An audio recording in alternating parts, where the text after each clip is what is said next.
And from there, it was apply to law school. Yeah, apply to law school, and my mom kept bringing me back to law school. And then, of course, when I uh, when I do some internships in the summer, I would, I spoke fluent Spanish, so I said, "Well, I like international. I'll do something international." I worked for an international law firm for a few weeks, and it was fine, but it was, just we were talking about boring, you know, dealing with rusty oil rigs, who should be paying, or a boat with a tanker had been held out from the Galveston for 3 days, who pays, and it just wasn't that interesting to me. And then I worked for the Hendricks brothers for the second part of the summer, who were the top baseball agents in the country at that time.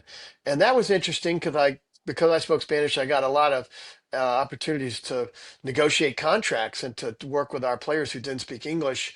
Um, but it was just basically hardball contract negotiation. And of course, I was thinking, shoot, I'd sign for shoelaces, and we're holding this guy out for $1 million, which nowadays is nothing, but in those days, that was big money.